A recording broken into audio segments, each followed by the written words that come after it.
Christian Dolce, this is great. Thank you for coming by. Yeah. Here, 2025, early February, and you are essentially the general manager of the Jamestown Tarp Skunks. Yeah. It's been fun. It's been, and you've been wonderfully received in the community, but most people don't know much about you and your kind of background. So give us a little sense about your mom and dad. Well, my dad is, both my parents are from Jamestown, and they grew up here and went to high school here, graduated from Jamestown High School, and they started a family. And my dad's been involved with local politics for 30 plus years as a city councilman, and the last 5-6 years as the city council president. So he's definitely been someone that everyone knows. They either know him from city council, they know him from the YMCA, whether he's running around or in there because he's there every day, or they know him from teaching. They had him as a teacher. So everyone knows my dad, and also everyone knows my mom too for her role in the local music scene, I should say, between being a band director and teaching lessons and different things like that. So my parents are definitely popular people, I should say, in Jamestown. I feel like everyone knows my parents. So yeah. What about your grandparents? Did they come over? Were they were they? Yeah. My grandparents on my dad's side, they were born in the United States, but their parents, my great grandparents, are from Italy. They came from Sicily and Rome, and then my grandparents on my mom's side are from New York City. So they all ended up in Jamestown, and that's sort of how things happened. So You know why? Did anybody ever ask you? Or you ever ask around like why Jamestown? Yeah, well, going back to my mom's dad. So my grandpa, he's from New York City. He actually grew up a mile away from Yankee Stadium, watched Mickey Mantle and Whitey Ford and Lou Gehrig, all those great Yankee players. And he's a huge Yankees fan. He moved to Jamestown because he got a job at Cummins. So Cummins brought him this way. He was a plant manager up that way for a long time. And so my grandpa, he's got a fun background. With New York Yankees baseball. His best friend was the bat boy for the Yankees back in the 1940s and 50s. So he's a huge Yankees fan. And then on my dad's side, this is kind of just where they ended up. Just was Jamestown, New York, in the furniture business, I should say. My grandpa, he was worked in a factory and stuff like that. So yeah. Then you're born here. Yep, I was born here and went to Jamestown High School. Grew up here my entire life, and then went off to John Carroll University over in Cleveland, Ohio. Did my degree there. Got my degree in sports management, business, and ended up with the Tarp Skunks after a few internships with the Tarp Skunks in my college career, and kind of worked out perfectly. Graduated college. And then as soon as I graduated college, there was an opening and slid right in kind of to this position. I've been here for 2 years. And we're glad you did. Now, Yeah. Going through school, you were quite the athlete. So talk a little bit about how you got engaged in sports. Yeah, I love baseball, loved playing baseball. I've played t-ball all the way up through 1 year college baseball, and was pretty good throughout high school. And it was fun. I really liked baseball because it was slow. I was not good at basketball because basketball's too quick. I didn't have time to think. Baseball, you can plan out your pitches, your bats, and I also liked baseball because I played every position. It's like people ask me what position I played. I used to catch. I played first base, third base, outfield. And I was always the kid who was diving. My mom would get so frustrated because I had grass stains all over me after every practice, every game, because I used to just dive for no reason. It was kind of over exaggerating catches, but it looked cool. So, but I used to play every position. Played 1 year at college and realized through COVID and through our big team out there at John Carroll, I was not going to play. So I decided to take a step away and just focus on school and get an internship. So, but also ran cross country as well. That's how I stayed in shape. But yeah, it's baseball and cross country. It was really my main sports. So at John Carroll, at some point, you decided to perhaps major in sports management. Why that? I think that it was one of those things where I liked the aspect of just being around sports. It's a competitive nature. I'm very competitive in everything I do, whether that's sales now or just playing baseball or board games or whatever it is. I'm very competitive. So I knew that anywhere I went in sports, whether it was on the sales side, the business side, or it was on maybe the player acquisition side, at a pro level, I knew it was going to be competitive. So decided to go into sports. I heard some guest speakers, and I wasn't very good at math, and I wasn't very good at science. And I was kind of like, well, I can kind of work around that a little bit and work in sports and don't have to do calculus or anything like that. So, but when I started on that track of sports, it was cool. It was fun to learn about facilities and learn about managing different events and doing the business side of stuff as well. Now, you actually did some internships. Yeah, I did. Throughout my college career, I did an internship with the Greater Cleveland Sports Commission, which is basically like a tourism attraction group that brings huge events to Cleveland, like USA Rugby, USA Triathlon. We did a USA Boxing tournament, all sorts of things like that. Brings people from all over the world to Cleveland. So I worked with them doing an internship there, but I also did an internship with like the NFL Draft. I used to work for John Carroll Wrestling. But most of all, I guess, in aligning with this this video here, I did an internship with the Tarp Skunks in 2021. I was just a general intern, working the ticket windows, working the merchandise stand, and then, kind of built up from there. Now, that was really our first year, wasn't it? Yeah. So that's what's been unique is I've been here since the opening day in 2021 when I remember I worked the ticket window. And I remember the line, the gates opened at, I think it was 5:30 or 6 o'clock, and the line to get in the stadium. I wish I could recreate it now, 5 years later, but I don't think we'll ever see anything like that again. It was around the corner to get into the stadium that night. It was really, really cool to say that I've been here from literally the first game. Yeah. Who's the general manager then? Jacob Kimberg. Okay. Yeah. Jacob Kimberg was the general manager then.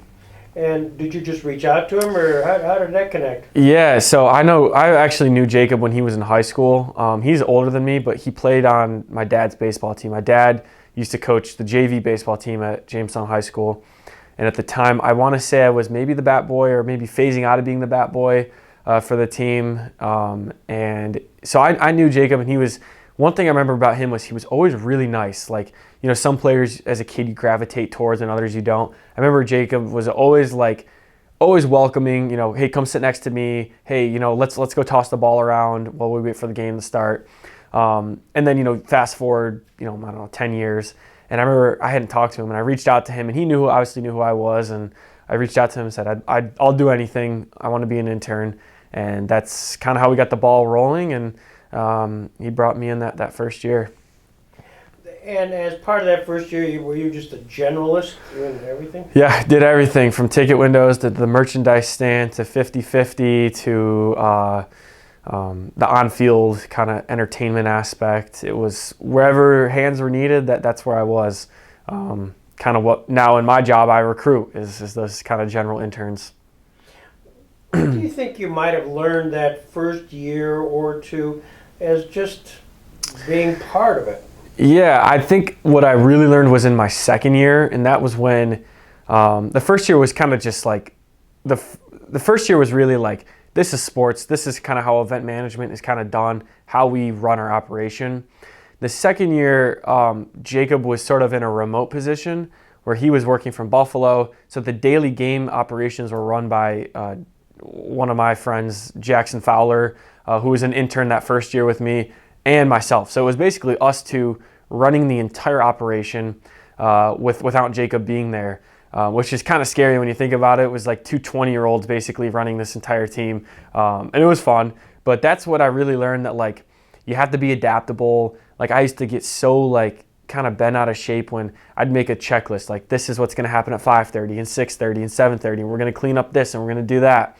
And I realized that like, okay, like human behavior is unpredictable. As soon as you open the gates, you might get the most sweetest humans walk through that gate and have the most quiet, calm crowd that's great. Or, you know, everything will go crazy. There'll be a fight. There's going to be a kid throwing up. There's going to be, you know, problems with the ticket window. You know, fans are crazy. So I learned that you have to just be adaptable and kind of almost malleable in a way where you're going to like not get so focused in on one or two particular things, but you can manage everything if that makes sense. So that was probably the biggest thing I learned over those 2 years, was just be adaptable. And then year 3, we knew we had an opportunity, a position became available, and I think as one of the members of the board, there was no issue that you had shown your wear and many things that you were mature beyond your age. Did you when they asked you whether or not you'd be interested in the general managership, did you have a hesitation, or was there a question? Well, you know, this is funny. I remember when I walked out of so that second year, 2022, that was it was a new year for me, because it was like I had never done anything like that, like managed a huge group of people, and it went pretty well. But the team that year also didn't make the playoffs. That was the only year we've never made the playoffs. We kind of ended on a little bit of a sour note, I remember. And I remember walking out of the front office in August, right before my senior year of college, and I said, wow, I'm never coming back here again. Not in a way of like, I'm never coming back, but more like, I'm done. Like, this is kind of crazy. Like, I'm never going to be here. And then a few weeks later, it was like, hey, have you ever thought about, you're graduating in 3 months. I graduated a semester early. It was like, have you ever thought about maybe just doing this full time when you get done? And that never really dawned on me when I had left in August, and I was like, oh, like that's a great opportunity, and that's something that, I could be at home. I know the gig. It's kind of, I was building up into that position, I felt like, over the previous 2 years where I was ready to take that step. So when it was presented to me, there really was no hesitation. It was just crazy because my mindset leaving after that season was, wow, I'm done. I got to go find I got to find a real job somewhere in a few months, to being, oh, I'm not really leaving at all. And I haven't left. I haven't left in 5 years. So, yeah. And so really, you've graduated in the end of 2022. 2022. Yeah. And then started here as essentially the general manager, January, February, 2023? Yeah, that's kind of the plan. I got about 3 weeks off between the end of my kind of last final in college to when I started here in January of 23. As running an operation, seeing it and being part of it, and since 2022 by default, I mean, it was you and Jackson, and Jacob was remote. Was there anybody you reached out to say, now what? In terms of like running a baseball operation. Yeah, it was. We definitely relied on Jacob pretty heavily, but someone that actually was pretty, I'd say, influential in a way of just kind of helping. Like, here's a good process of how to do things. Was two former general managers, Mike Ferguson, who was pretty well involved that year, and then George Sisson, who does the food. Both of them had a number of years of experience, as a general manager for the Jammers and, the Expos and things like that. It was, they never were like overbearing, but I remember having like, simple conversations with them, like, hey, like, why don't you set up like this? So this makes your life a lot easier, doing X, Y, Z. It was just helpful tips like that kind of made it through. So definitely, those two, I don't know if they know that, but just those simple conversations were definitely impactful for a 20-year-old. And George, of course, was right across the street at Jamestown Community College as its athletic director. Yeah. And also did you reach out to Belani at all, Mike?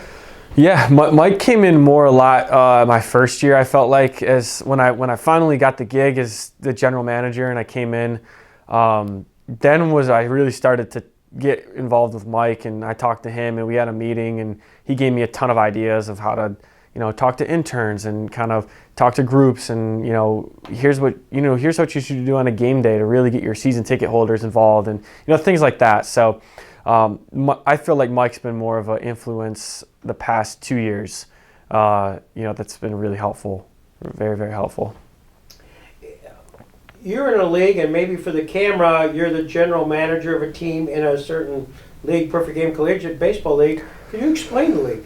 Yeah, the league is, it's always funny when I'll tell people who aren't from Jamestown, they ask, like, what do you do? And I'm like, oh, I'm the general manager for the Tarp Skunks. And they're like, the what? The league is a collegiate baseball league full of Division I, mainly Division I, Division II baseball players, but really covers all of NCAA and in the JUCO levels of highly, elite baseball players who are looking to get scouted and looking to get some experience.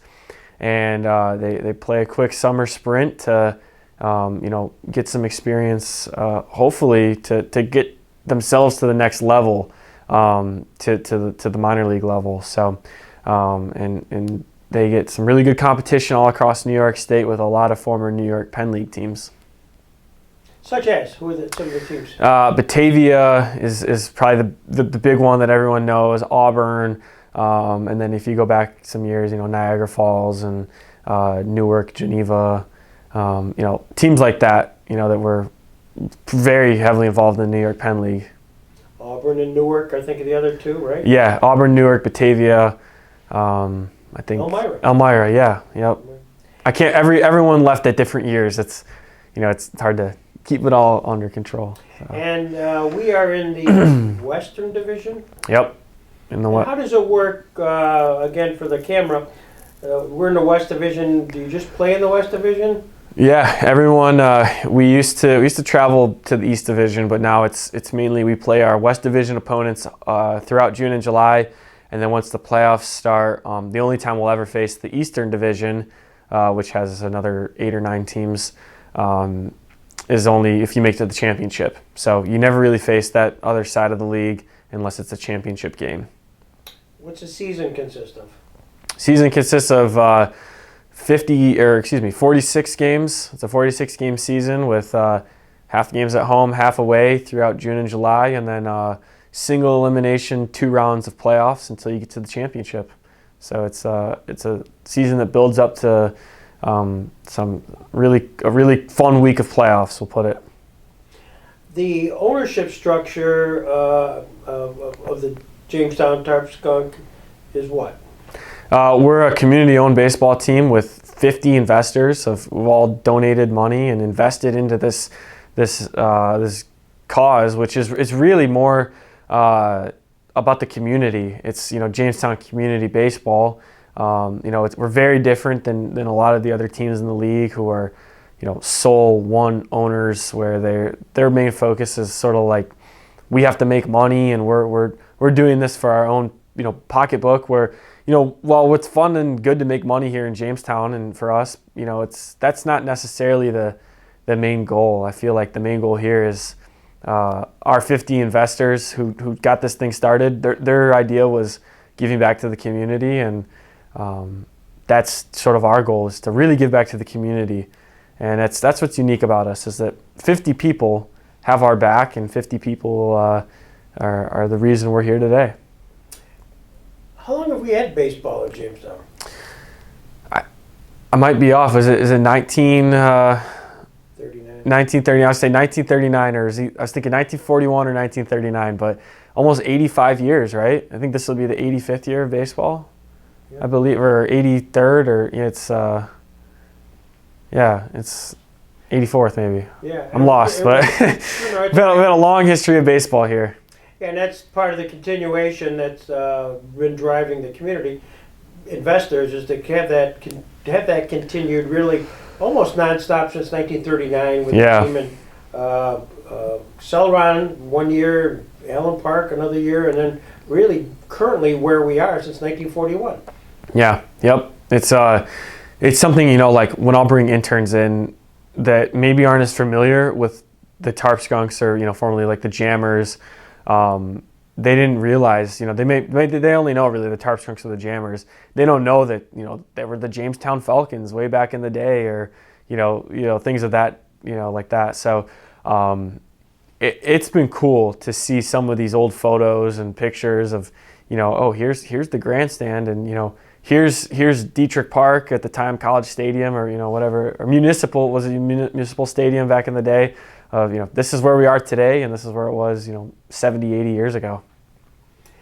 It's named Russell E. Dietrich Jr. Park, and what's he mean? What does he mean to you?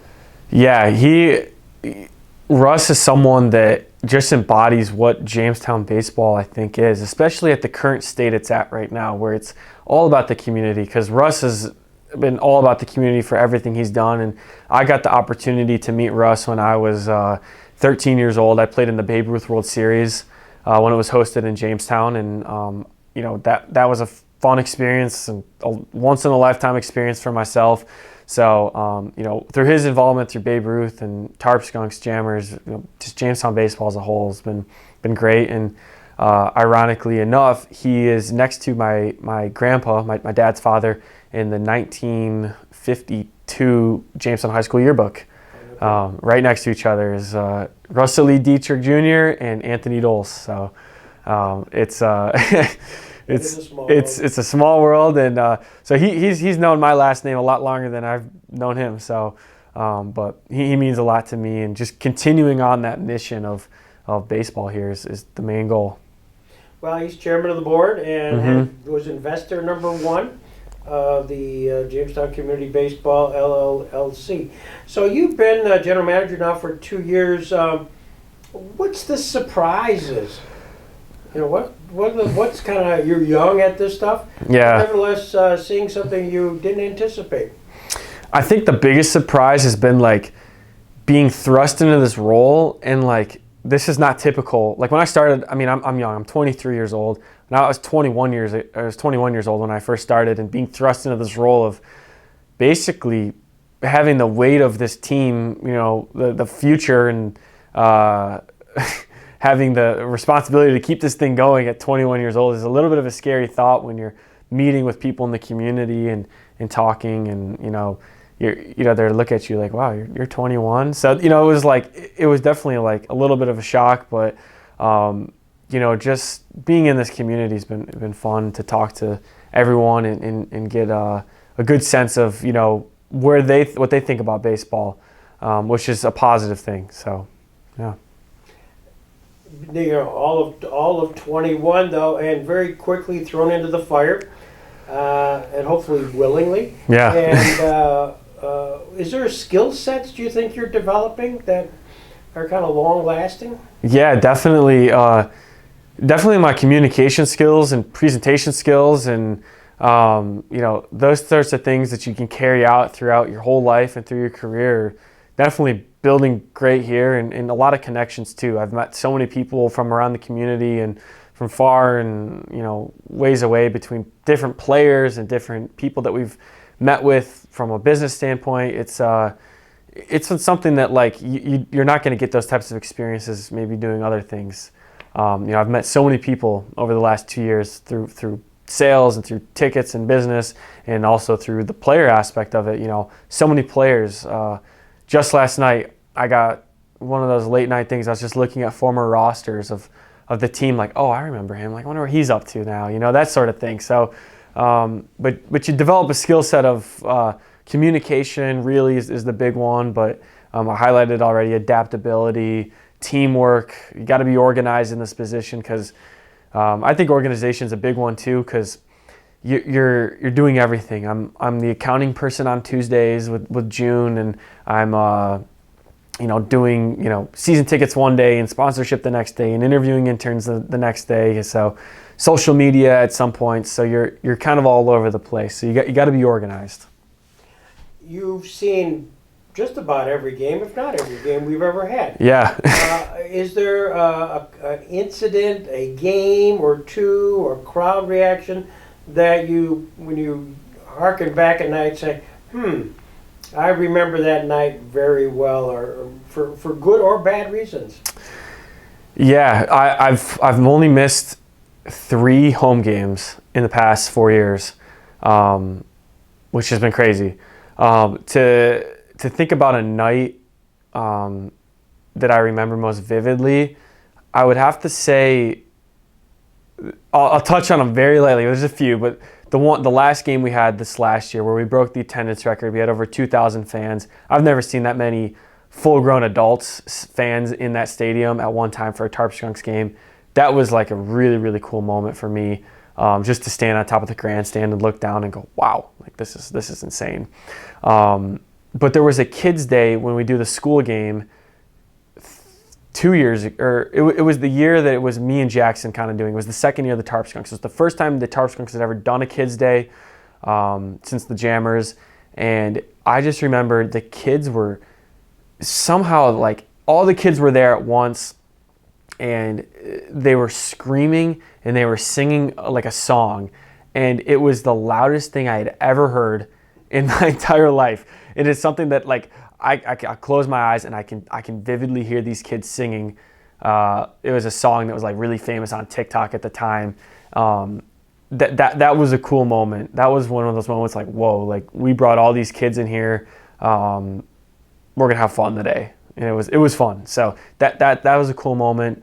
The playoff game that we had at home back in 21, that was packed. That was a fun, super high energy crowd. And yeah, those are a few fun moments I remember looking back at. Well, we've also had some challenges like the smoke game. Yeah, that was the past 2 years on our kids' days. I've caught some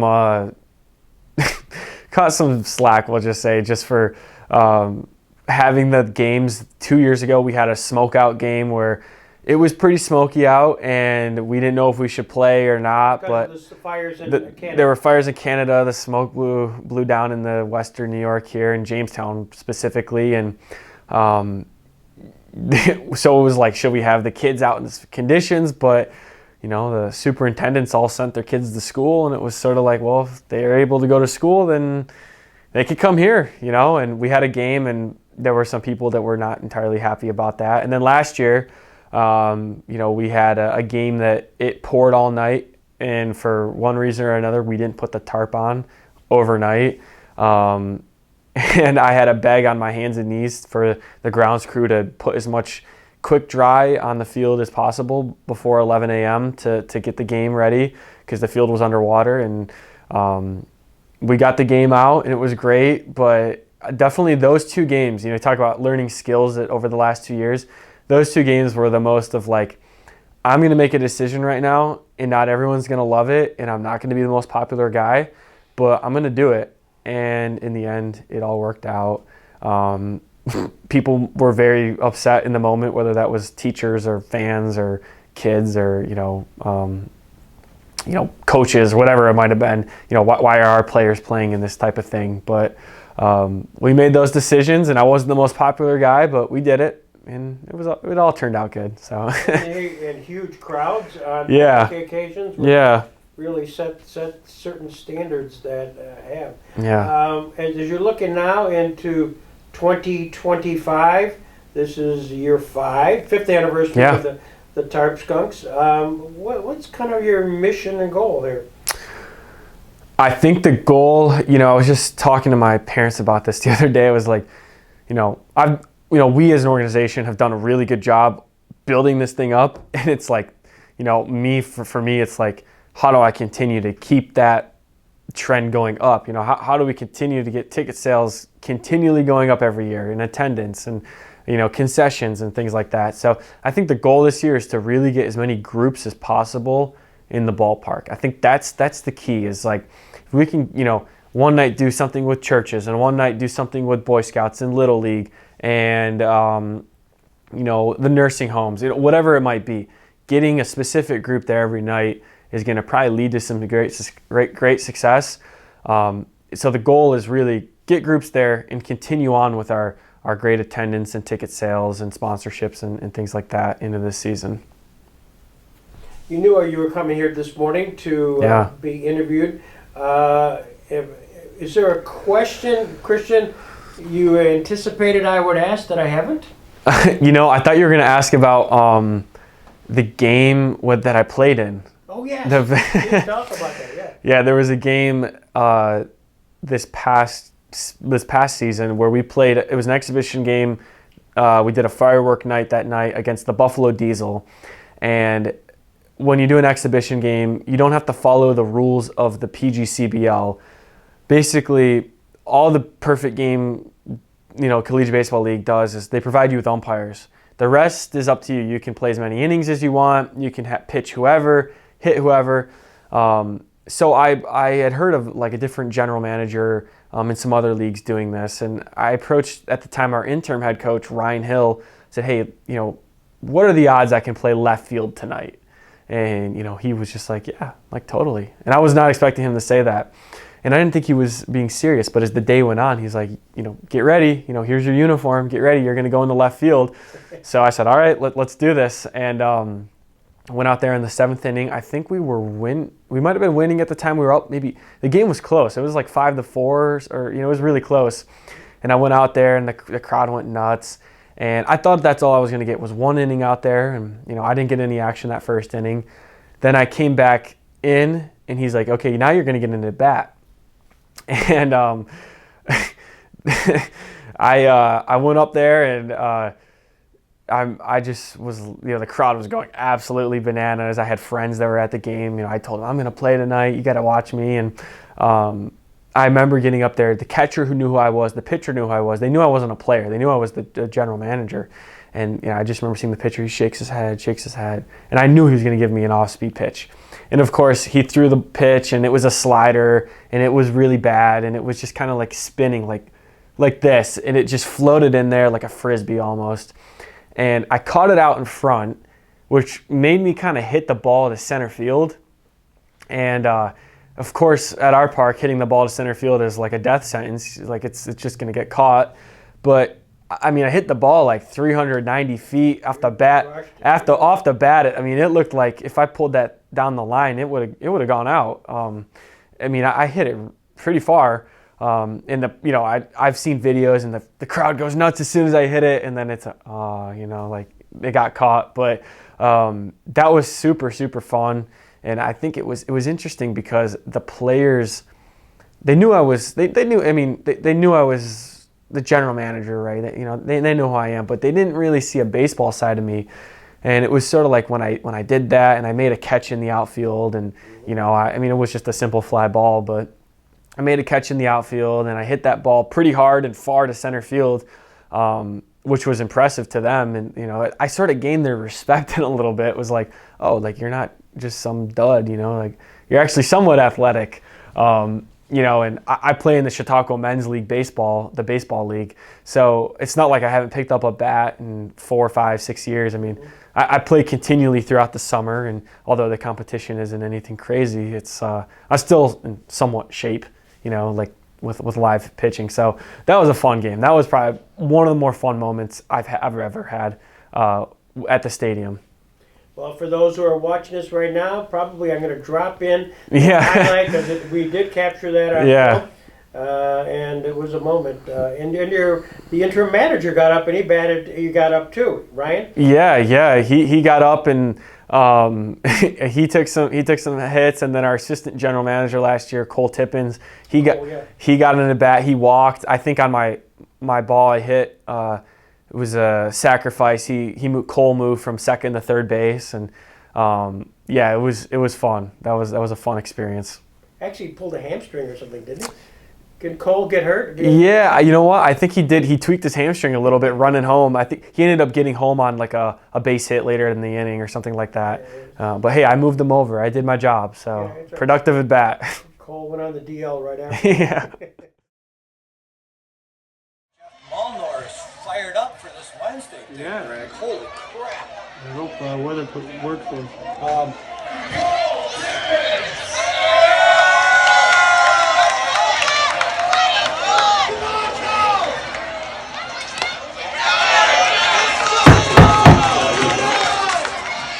Big bat! Cole, Tippins. Good eye, Cole! Must be afraid of you, Cole. I love it. He's kicking off the dirt. There's no dirt. There's no. Let him steal, Ryan.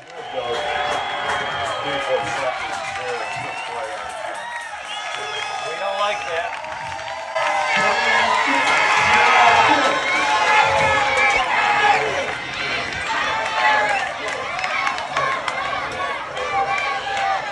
That's kind of a big kid. Oh no!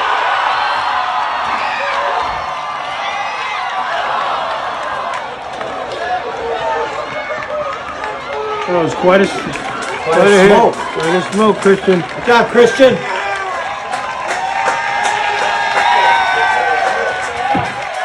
Look at a standing O.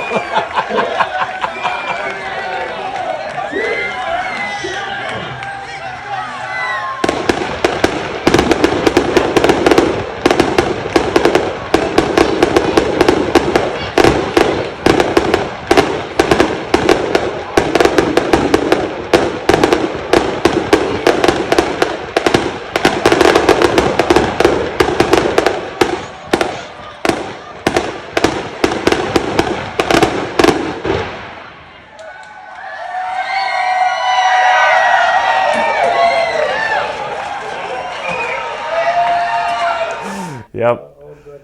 Well, this has been great, Christian. Thank Yeah. you. And we'll look forward to a big 2025 season, which will start when?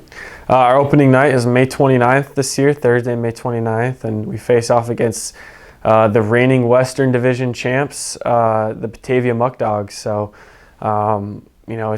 Batavia is always going to bring a good team, and I know we got a good team this year too. So, it'll be fun, and hopefully we'll get the full schedule out soon once we get all these promotions set. Well, thank you very much. Yep. Congratulations on being part of almost every game Yeah. in the history of the Jamestown Tarp Skunks. Yeah, absolutely. It's been fun, and I'm looking forward to continuing on this year, and hopefully we're bringing a championship here. That's the goal. No guarantee, but No guarantee, but hopefully. Thank you. Yeah.